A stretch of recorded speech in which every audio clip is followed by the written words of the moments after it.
Hello everyone, welcome back to your online study group. वैसे तो mother's day की विशेष मैं पहले भी देख चुका हूँ आपको, लेकिन फ़िलहाल आप जब ये वीडियो देख रहे होंगे तो ऑब्वियसली जो तारीख रहेगी 8th of May, that will be the Mother's Day special. तो first of all I would love to salute every mother in this world, क्योंकि माँ एक ऐसी शख्सियत होती है जो हर ताकत से लड़ सकती है, हर कठिनाई से लड़ सकती है, लेकिन कभी अपनी औलाद पर, अपनी संतान पर कोई भी तकलीफ़ या कोई भी आँच नहीं आने देती। तो चलिए कंटिन्यू करते हैं हमारी क्लास को। हमारा जो लास्ट वीडियो आया था वो था हमारा कंज्यूमर प्रोटेक्शन को लेकर के, और कोशिश करेंगे आज की क्लास में पूरे चैप्टर को ख़त्म करें अपन। तो हेडिंग डाल देता हूँ मैं एक बार, consumer protection act.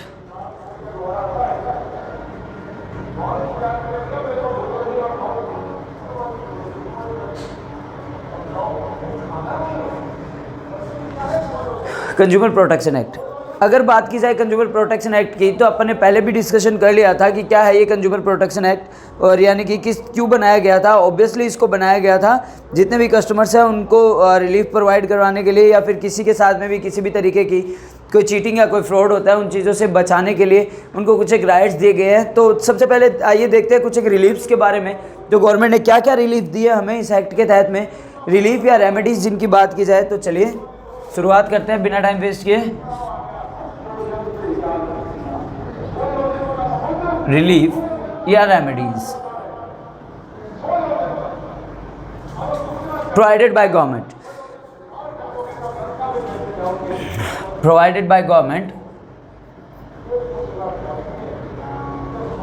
On his complaint, his और हर कंप्लेंट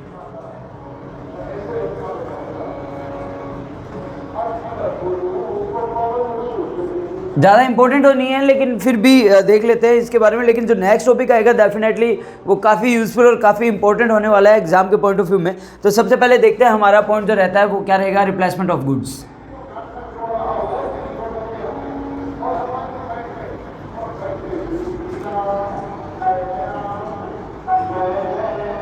देखिएगा, अगर आपकी कंप्लेंट वाजिब है यानी सही है और आपके साथ में किसी भी तरीके का कोई चीट या फ्रॉड हो रहा है, तो सबसे पहला प्रायोरिटी आपको मिलता है रिप्लेसमेंट ऑफ गुड्स की। यानी आपने जो भी शॉपिंग किया अगर वो डिफेक्टिव है, खासकर ऑनलाइन शॉपिंग में आप लोग ये देख ही रहे होंगे, अगर आपके प्रोडक्ट में कोई भी डिफ़ॉल्ट है या बाय मिस्टेक कोई भी प्रोडक्ट गलत आ जाता है तो आप उसको रिप्लेस करवा सकते हैं। रिप्लेसमेंट ऑफ गुड्स हमारा पहला रिलीफ होता है कंज्यूमर्स को गवर्नमेंट के द्वारा, यानी इस एक्ट के तहत में।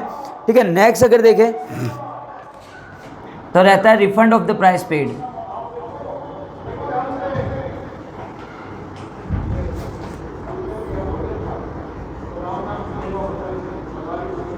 Refund of the price paid, कई बार आप लोगों ने काफ़ी टाइम देखा होगा, गारंटी और वारंटी दो तरीके की चीज़ें आती है।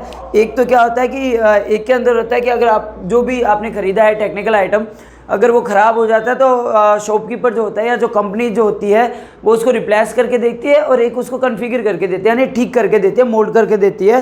ठीक है, तो ये क्या रहता है, अगर बात करें अगर वो फिर भी सही नहीं हो रहा तो refund of the price paid, जो भी आपने पैसे दिए हैं तो आप वो पैसे रिफंड करवा सकते हैं और वो सामान वापस लौटा करके।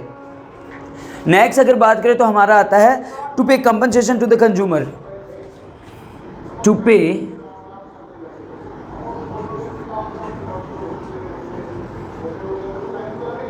compensation to the consumer।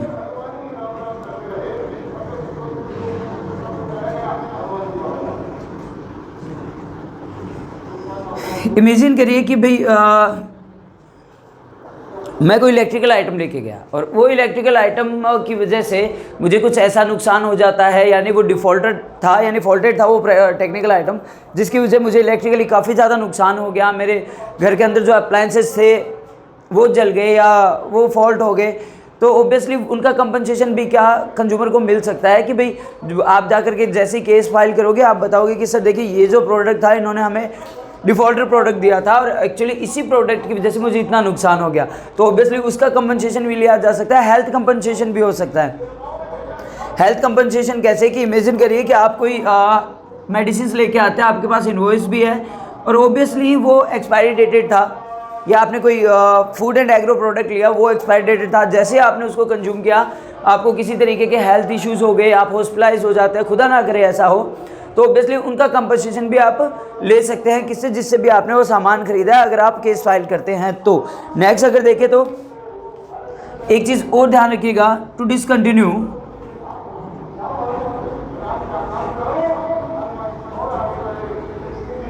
The unfair trade,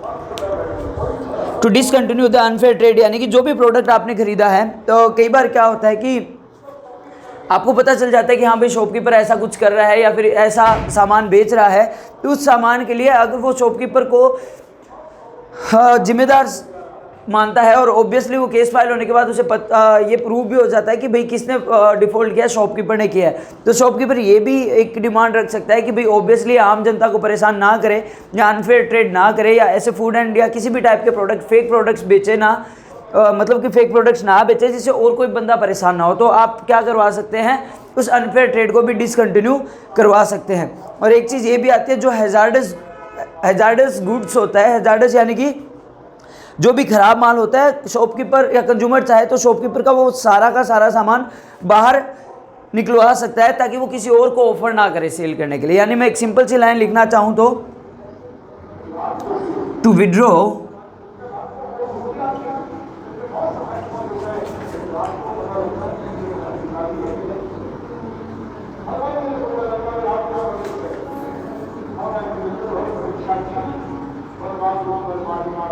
being offered for sale,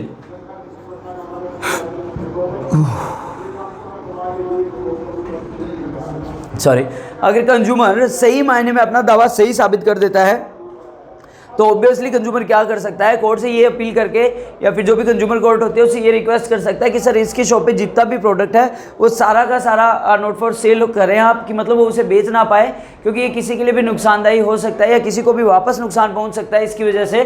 तो आप ऐसे करके उसका जो प्रोडक्ट है, जो ख़राब प्रोडक्ट है उसको बेचने से उसको रोक सकते हैं।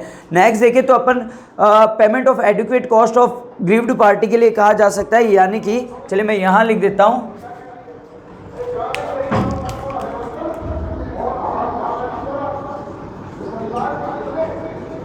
पेमेंट ऑफ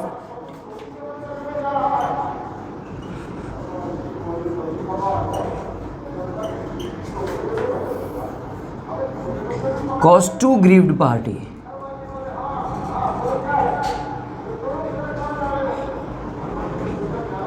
ग्रीव्ड पार्टी यानी कि जिस भी पार्टी को, जिस भी इंसान को, जिस भी शख्स को किसी भी तरीके की तकलीफ हुई है, फिजिकली हो सकता है, मेंटली हो सकता है या इकोनॉमिकली हो सकता है, अगर किसी भी शॉपकीपर की वजह से या किसी भी गुड्स की वजह से अगर किसी पार्टी को या किसी इंसान को ऐसा तकलीफ होती है, ऐसा नुकसान होता है, तो वो अपनी कंप्लेंट फाइल करके अपने उसका कंपनसेशन ले सकता है, उन तकलीफ़ों का कंपनसेशन ले सकता है। लेकिन हकीकत तो ये देखो, तकलीफ़ों को सही मायने में कोई कंपनसेशन तो होता ही नहीं है। आपको चोट लग जाएगी या फिर आपको चोट लग जाती है तो ऑब्वियसली आप क्या कर सकते हो कि भाई ठीक है, एक आप एक रिलीफ कंपनसेशन ले सकते हो अपने एक्सपेंडिचर्स का, लेकिन जो तकलीफ़ आपको हुई, जो दर्द आपको हुआ उस घटिया मटेरियल की वजह से या उस फॉल्टर गुड्स की वजह से, उसको कभी भी पैसे में काउंट आउट नहीं किया जा सकता। लेकिन फिर भी ये रिलीफ है जो गवर्नमेंट प्रोवाइड करती है उन कंप्लेंट्स के लिए या उन जो भी कंप्लेंट्स आप फाइल करते हैं उनके पर्पसेस को लेकर के। आई होप ये पॉइंट आपको क्लियर हो गए होंगे। स्क्रीनशॉट लीजिए, फिर अपन आगे बढ़ते हैं।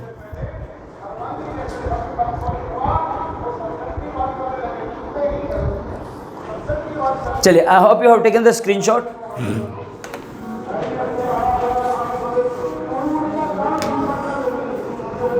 अगर स्क्रीनशॉट नहीं भी लिया हो तो थोड़ा सा पीछे जाइएगा और स्क्रीनशॉट ले लीजिएगा। आज उतना एनर्जेटिक नहीं फील कर रहा हूँ क्योंकि ऑब्वियसली काफ़ी ज़्यादा टायर्ड हो चुका हूँ। सैटरडे था, 6 डेज़ वर्किंग आवर्स के बाद में offline classes, online classes, video recordings के बाद में, तो प्लीज़ गाइज इतना तो बनता है कि आप सपोर्ट करें ताकि मैं सेल्फ मोटिवेटेड रहूँ, आपके लिए अच्छे से अच्छा कंटेंट प्रोवाइड कर सकूँ। और कोशिश यही रहेगी कि आपके एग्जाम से पहले आपके कंप्लीट सिलेबस का टारगेट अपन अचीव कर सकें। तो चलिए अगर नेक्स्ट टॉपिक अपन देखते हैं, मीन्स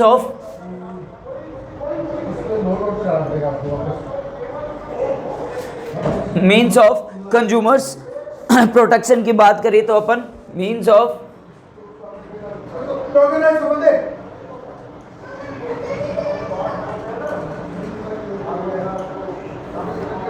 मेरा जो भांजा है ऑब्वियसली एक वीडियो उसकी टीचिंग की आपको देखने को मिलेगी मेरे प्लेलिस्ट में, तो काफ़ी ज़्यादा शैतान है, काफ़ी ज़्यादा शैतानियाँ करता रहता है। इसके लिए कहते हैं ना कभी कभार डांटना भी अच्छा होता है। तो चलिए बढ़ते हैं हमारे नेक्स्ट टॉपिक की तरफ, मीन्स ऑफ कंज्यूमर प्रोटेक्शन की अगर बात की जाए तो सबसे पहला मीन होता है सेल्फ रेगुलेशन।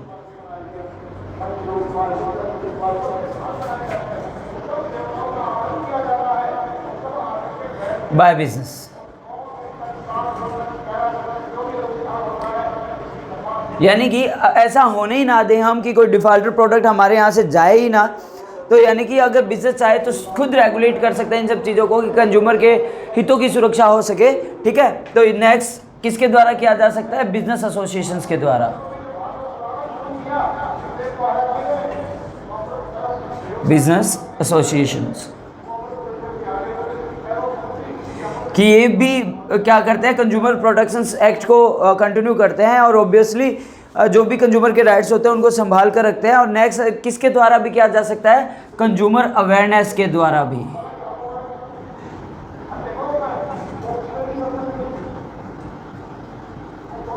आप कंज्यूमर को अवेयर करके उनको सेफ रख सकते हैं, उनके साथ होने वाले फ्रॉड से उनको बचा सकते हैं, उनके साथ होने वाली चीटिंग से उनको बचा सकते हैं। नेक्स्ट अगर देखें तो consumer organisations,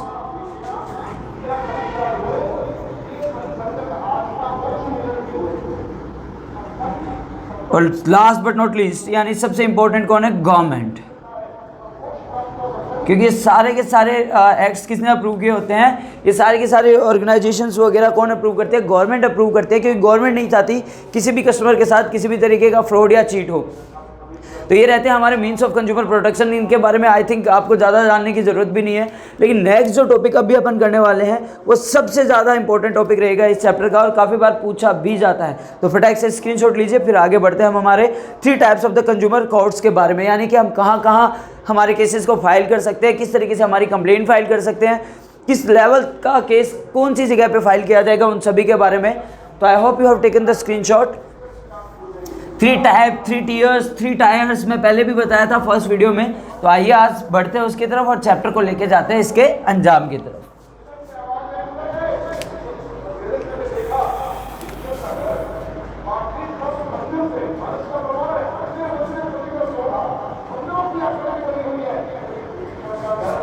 three types of consumer courts, कि कौन कौन से टाइप की कंज्यूमर कोर्ट है, कहाँ कहाँ पे किस टाइप का केस फाइल किया जा सकता है। तो चलिए पहले एक फॉर्मेट बना लेते हैं।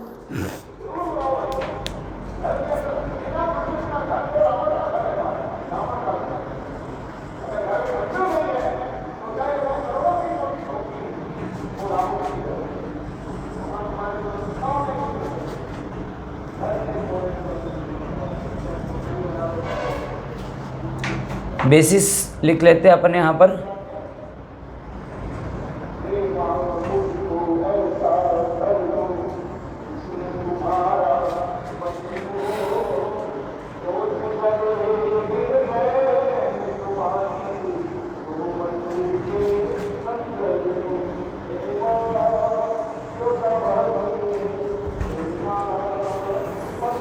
तीन फॉर्मेट में अपन बना लेते हैं, पहले डिस्ट्रिक्ट फॉर्म, दूसरा स्टेट फॉर्म और तीसरा नेशनल फॉर्म।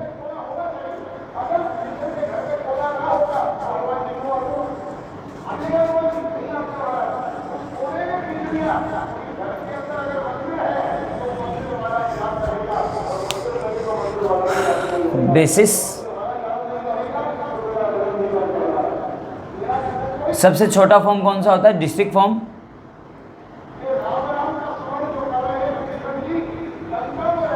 State form.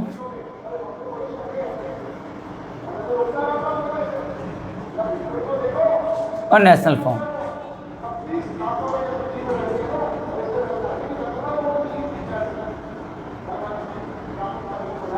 चलिए सबसे पहले करें अपन डिस्ट्रिक्ट फॉर्म की बात करें तो इनके अंदर कौन कौन से मेंबर्स होते हैं। तो सबसे पहली बात लिखी जाए मेंबर्स के बारे में।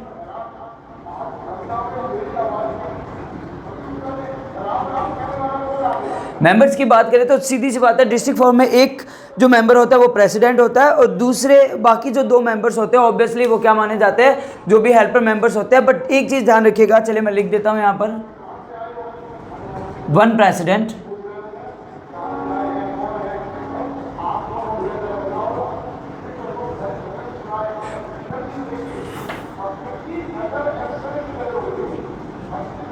with 2 members।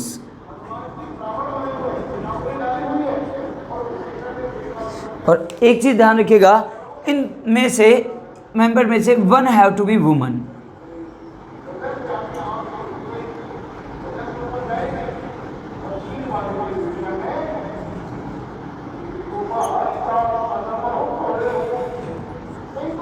कि एक प्रेसिडेंट होगा, 2 उसके हेल्पर्स रहेंगे, यानी 2 मेंबर्स और रहेंगे इस कमेटी के अंदर। और हकीकत ये है कि इनमें से एक को फीमेल होना जरूरी है, ऑब्वियसली वो कोई भी हो सकता है। स्टेट फॉर्म में भी सेम रहेगा और नेशनल फॉर्म में भी। नेशनल फॉर्म की बात की जाए, देखो इसके अंदर 4 मेंबर्स होते हैं, यानी कि यहां पर क्या रहेगा, 1 प्रेसिडेंट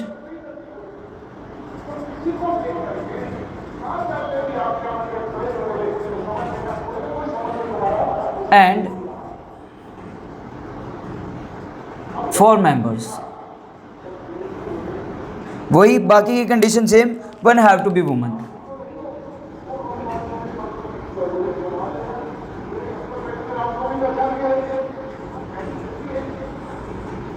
यानी एक औरत का होना जरूरी है इस कमेटी के अंदर। एक से ज़्यादा हो सकते हैं but at least 1 should be there.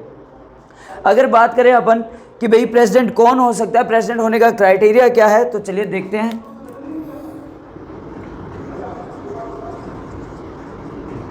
Who can be president?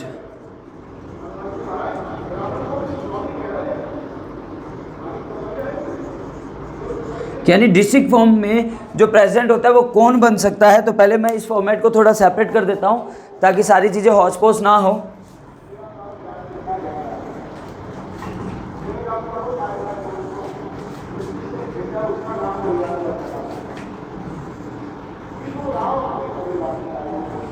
चलिए, प्रेसिडेंट कौन बन सकता है उनकी बात कर लेते हैं। देखो सीधी सी बात है कि या तो कोई वर्किंग हो,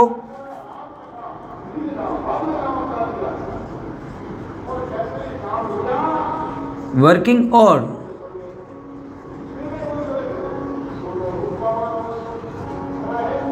रिटायर्ड जज इन डिस्ट्रिक्ट कोर्ट।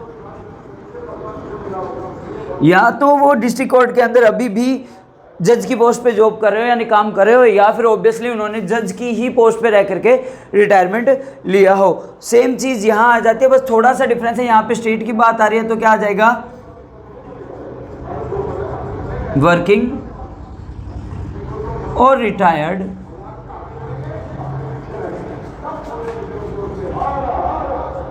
जज इन हाई कोर्ट।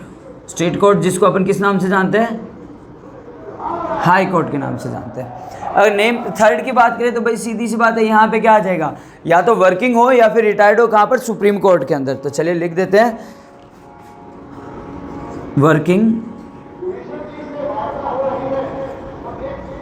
और रिटायर्ड जज इन सुप्रीम कोर्ट।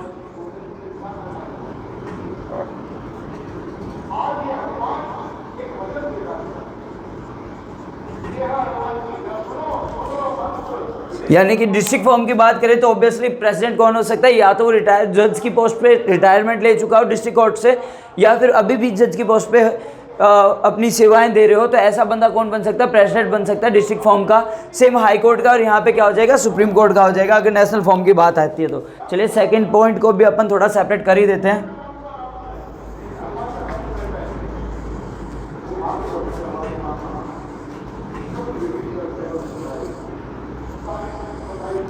चलिए थर्ड पॉइंट की तरफ बढ़ते हैं अपन। थर्ड पॉइंट की बात है कि भाई प्रेसिडेंट जो होता है कौन बनाता है, यानी कौन सिलेक्ट करता है, अपॉइंटमेंट कौन करता है। तो मैं लिख देता हूं, अपॉइंटेड बाय यानी प्रेसिडेंट अपॉइंटेड बाय, किसकी बात कर रहे हैं अपन, प्रेसिडेंट की बात कर रहे हैं कि प्रेसिडेंट कौन अपॉइंट करता है यहाँ पर। अगर बात करी जाए प्रेसिडेंट की तो भाई पहली सीधी सी बात है कि स्टेट गवर्नमेंट, अगर डिस्ट्रिक्ट का फॉर्म की बात आ रही है तो यहाँ पर सीधी सी बात है, यहाँ पर स्टेट गवर्नमेंट ही करेगी, क्योंकि डिस्ट्रिक्ट किसके एडमिनिस्ट्रेटिव के अंदर आता है, स्टेट गवर्नमेंट के एडमिनिस्ट्रेटिव में अंदर आता है। तो ऑब्वियसली यहाँ का प्रेसिडेंट कौन इलेक्ट करेगा, सॉरी गाइस, तो लिख देते हैं यहाँ पर selected by state government and, यानी स्टेट गवर्नमेंट तो सिलेक्ट करता ही करता है, लेकिन साथ में क्या करता है, अगर सिलेक्शन कमेटी रिकमेंड करती है तब selected by state government with the recommendation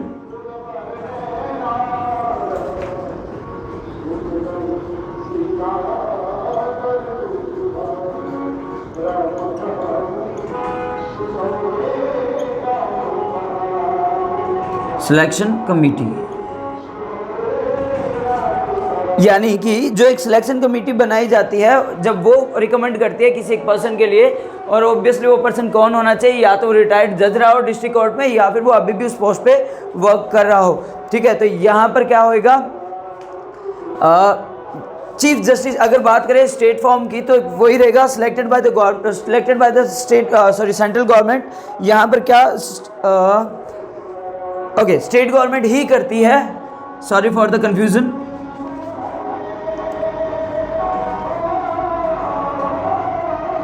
selected by state government, but after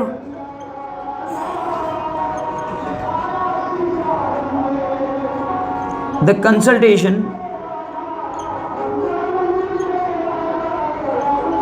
with Chief Justice of High Court.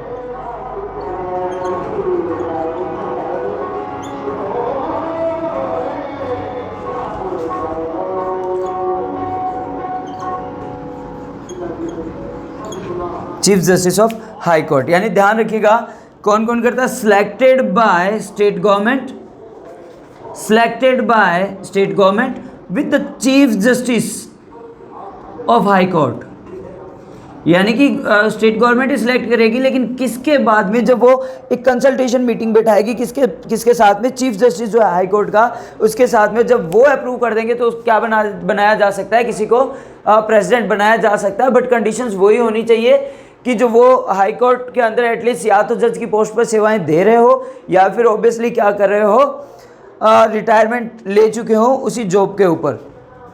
Next अगर बात करें तो selected by central government,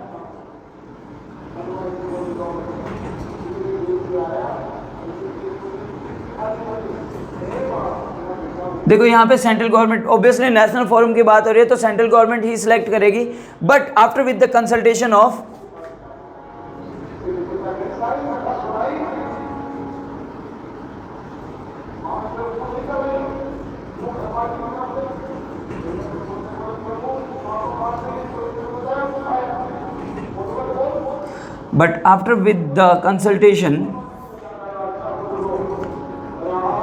of chief justice of supreme court. यहाँ पर chief justice of India या chief justice of supreme court की बात आ जाती है, ऑफ चीफ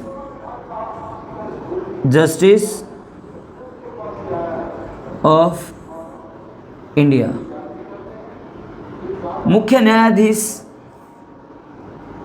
से कंसल्ट करने के बाद में क्या किया जाता है, प्रेसिडेंट सिलेक्ट किया जा सकता है। प्रेसिडेंट यानी राष्ट्रपति की बात नहीं हो रही है यहाँ पर बात किसकी हो रही है, नेशनल फोरम की बात हो रही है, जो कंज्यूमर प्रोटेक्शन कोड जो बनाए गए हैं उनकी बात हो रही है। ज्यूरिसडिक्शन की बात करें तो चलिए पहले मैं इसको अलग कर देता हूँ, यानी कौन से मामले कितने रुपए तक के एडजस्ट किए जा सकते हैं कौन सी कोर्ट में।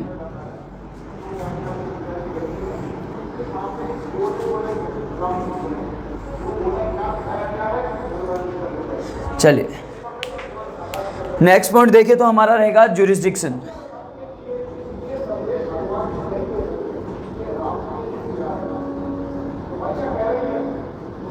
ज्यूरिसडिक्शन की बात करें तो भाई सिंपल सी बात है कि यहाँ पर जितने भी मामले होंगे वो एटलीस्ट अप टू 1 करोड़ तक के होंगे, यानी कि अंडर 1 करोड़, यानी 1 करोड़ रुपए तक के जितने मामले हैं कौन टैकल करेगा? डिस्ट्रिक्ट फॉर्म टैकल करेगा। और अगर बात आती है फ्रॉम 1 to 10 करोड़, अगर 1 से 10 करोड़ रुपए तक का कोई कंप्लेंट है तो कौन टैकल करेगा? स्टेट फॉर्म टैकल करेगा। तो भाई सिंपल सी बात है, अबो देन 10 करोड़ जो रहेगा, या अबो 10 करोड़, 10 करोड़ से ज़्यादा के जितने भी मामले होंगे वो कौन से फॉर्म में सबमिट किए जाएंगे, कौन से फॉर्म में कंप्लेंट किए जाएंगे? वो किए जाएंगे नेशनल फॉर्म में। चलिए लास्ट पॉइंट को भी अपन सेपरेट कर देते हैं और लास्ट पॉइंट की तरफ बढ़ते हैं, लास्ट बट नॉट लीस्ट। और आज का टॉपिक, आज का जो चैप्टर होगा हमारा यहीं तक रहेगा और आपके एग्जाम पॉइंट ऑफ व्यू में सबसे इंपॉर्टेंट क्वेश्चन रहेगा। तो मेरी तरफ से इस क्वेश्चन को आप स्टार मार्क कर लीजिएगा। Very very very important question. ठीक है, लास्ट की अगर बात की जाए तो हम क्या देखते हैं, कंप्लेंट कब की जा सकती है, यानी कि चलिए मैं लिख देता हूं,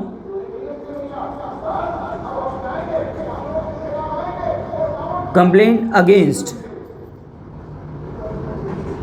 डिसीजंस। देखिए अगर कैमरा फ्रेम से बाहर जा रहा है ये टॉपिक, तो ऑब्वियसली आप सुन लीजिएगा। अगर डिस्ट्रिक्ट फॉर्म की बात की जाए, यानी कि आपने कोई केस फाइल किया था डिस्ट्रिक्ट फॉर्म में और आप सेटिस्फाई नहीं है उसके फैसले से, तो इसका फैसला आने के ठीक 45 दिन के अंदर, यानी विद इन 45 डेज,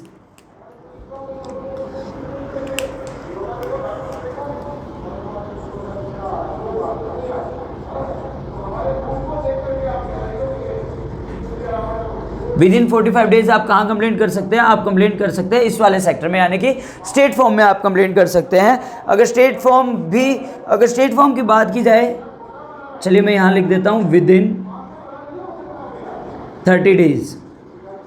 अगर आपने कोई केस कंप्लेंट फाइल की है और आप स्टेट फॉर्म के भी फैसले से सेटिस्फाई नहीं है, तो उसके 30 डेज के अंदर अंदर आप कहाँ अपनी फाइल कंप्लेंट कर सकते हैं? नेशनल फॉर्म के अंदर। और अगर नेशनल फॉर्म की भी बात आती है तो विद इन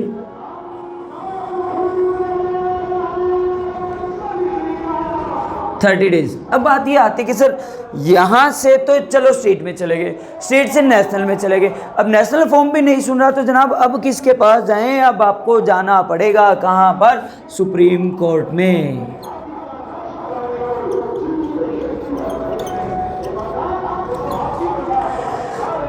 लीजिए एट लास्ट।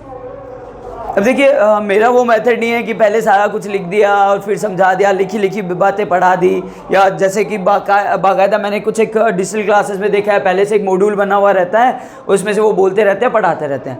बट ऐसी कोशिश नहीं रहती मेरी कभी भी। मैं हमेशा कोशिश करता हूँ कि ठीक है जितना भी पढ़ाया जाए मन से पढ़ाया जाए और अपना बेस्ट दिया जाए। तो देखिएगा बेसिस की बात करें तो मेंबर्स कितने हो सकते हैं? एक प्रेसिडेंट होगा, 2 मेंबर्स होंगे, जिनमें से एक वुमन को होना पड़ेगा। स्टेट फॉर्म की बात करें सेम रहेगा, 1 president 2 another members and 1 will have to be a woman. National form में 1 प्रेसिडेंट होगा, 4 मेंबर्स रहेंगे, 1 वुमन को होना ही पड़ेगा, 1 से ज़्यादा हो सकते हैं। प्रेसिडेंट कौन हो सकता है? या तो वो रिटायर्ड जज हो या अभी भी जज की पोस्ट पे सेवाएं दे रहा हो। कहाँ पे? डिस्ट्रिक्ट कोर्ट में। स्टेट फॉर्म की बात करें तो हाई कोर्ट में सेवाएं दे रहा हो या रिटायरमेंट ले चुका हो जज की पोस्ट से। अगर बात करें सुप्रीम कोर्ट नेशनल फॉर्म में, तो सुप्रीम कोर्ट की पोस्ट पे जज पे रहा हुआ हो या फिर उन्होंने रिटायरमेंट ले लिया हो। अपॉइंटेड किसके द्वारा किया जाता है? स्टेट गवर्नमेंट करता है डिस्ट्रिक्ट फॉर्म के, या फिर किसकी रिकमेंडेशन के बाद में? सिलेक्शन कमीशन की रिकमेंडेशन के बाद में। Excuse me guys. State forum की बात करते हैं तो state government, obviously state government ही करती है, लेकिन chief justice of high court के साथ में कंसल्टेशन करने के बाद में अगर नेशनल फॉर्म की बात की जाए तो सेंट्रल गवर्नमेंट की करेगी, क्योंकि ऑब्वियसली नेशनल लेवल का क्राइटेरिया रहेगा। किसके साथ में? कंसल्टेशन के बाद में चीफ जस्टिस ऑफ इंडिया के साथ में। ज्यूरिसडिक्शन यानी 1 करोड़ तक के मामले रहेंगे हमारे डिस्ट्रिक्ट फॉर्म में, 1 करोड़ से 10 करोड़ स्टेट फॉर्म में और 10 करोड़ से ज़्यादा नेशनल फॉर्म में।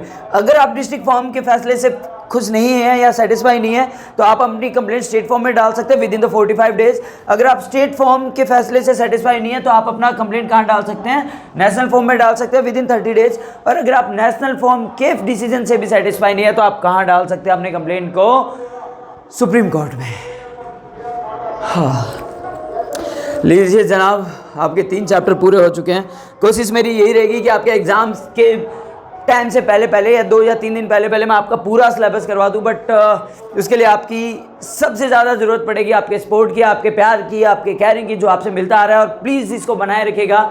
So keep supporting, keep subscribe and keep sharing with your friends, with your colleagues, with your relatives, ताकि मुझे सेल्फ मोटिवेशन मिले, मुझे मोटिवेशन मिले और आपके फ्रेंड्स को भी हेल्प हो पाए।